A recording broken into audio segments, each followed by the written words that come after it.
আমি জানি আমার এই ভিডিওটা সারার লগে লগে আমার বন্ধুদের কাছে পৌঁছেই গেছে। আমার বন্ধুরা কইতে আছে আইছে একটা পাগলের ভিডিও, কি শুরু হচ্ছে এই ভিডিও, কি যে ভিডিও বানায় ফেসবুকে ইউটিউবে, আমি কইতে পারি না। এই আমরা কইতে আছেন, আমি জানি আমার যত বন্ধু বান্ধব আছেন, ভাই ব্রাদার আছেন, আত্মীয় স্বজন আছেন, তারা এই গীতগুলোই গাইতে আছেন। কিন্তু আপনাদের উদ্দেশ্যে আমি কিছু কথা কইলে আপনাদের গা জ্বলে উঠবে। আপনারা পারলে আমার মতন ভিডিও করেন, আপনারা পারলে আমার মতন ক্যামেরা ধরে কথা কন, বেশি না আমাদের দেখান লাগবে না, ঠিক আছে? আপনি এখনই মোবাইল দিয়ে হাত আছে না, মোবাইলটা ধরে ক্যামেরাটা নিয়ে হাতে এগুলো একটা ভিডিও করেন তো, আমার পাল্লা করে কথা কই দেখান, ঠিক আছে? দেখেন আপনারা কতদূর পারেন, আপনাদের এইটুকু অভিজ্ঞতা হয়েছে নাকি?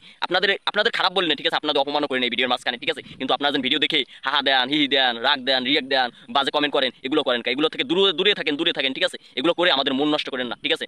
আমাদের দেখতে দেখতে আমাদের স্ক্রিনে দেখতে পাচ্ছেন একটি ইউটিউব চ্যানেল অনেক বড় হয়ে গেছে, প্রায় 9,000 সাবস্ক্রাইব হয়ে গেছে, মিলিয়ন মিলিয়ন ভিউ পরে, লাখ লাখ 2 লাখ 3 লাখ 4 লাখ ভিউ পরে। পারলে আপনারা এগুলো বানাই দেখান, ঠিক আছে? আপনারা না বানাইয়া আপনারা খালি মন্তব্য করবেন, আমাদের ভিডিও দেখে হাসবেন, কানবেন, এগুলো করবেন। এগুলো আপনারা পারলে কমেন্ট করেন, না পারলে না করেন, সমস্যা নাই। ভিডিওটা দেখার সময় থাকলে দেন, না দেখলে না দেখেন, কিন্তু আপনারা এগুলো করেন কা? ঠিক আছে? এগুলো কিন্তু ভালো না, এগুলো থেকে বিরত থাকেন, আপনাদের অনুরোধ করলাম, ঠিক আছে? আর যারা আমার দেশ এবং দেশের বাইরে থেকে ভিডিওটি দেখছেন তাদেরকে বলবো এই ভিডিওটা সর্বোচ্চ শেয়ার করে দিন। যাদের অহংকারী বন্ধু আছে, যাদের অহংকারী দুষ্কৃতিকারী বন্ধু আছে, যাদের আমাদের ভিডিও দেখে হা ইয়ে তাদের কাছে পৌঁছে দেন। আশা করি তারা বুঝতে পারবে, ঠিক আছে? আমার এই ভিডিওটা দেখে আশা করি তারা বুঝতে পারবে, তাই ভিডিওটা তাদের কাছে পৌঁছে দেন, ঠিক আছে? আর আমার কথা যদি মনে কষ্ট পেয়ে থাকেন আমাকে অনেক ক্ষমা করবেন, ঠিক আছে? কারণ আমার কথা যদি কেউ কষ্ট পেয়ে থাকেন আমি আপনাদের কাছে ক্ষমা চাই, ঠিক আছে? কিন্তু এই কথাগুলো বলার উদ্দেশ্য হয়েছে আপনাদের মাঝে মানে সতর্ক বার্তা দেওয়ার জন্য, ঠিক আছে? তো ভালো থাকবেন, সুস্থ থাকবেন, আল্লাহ হাফেজ। পরবর্তী ভিডিও দেখা হবে। আমাদের ইউটিউব চ্যানেলে ঘুরে আসবেন, স্ক্রিনে দেওয়া আছে। ধন্যবাদ, বাই বাই।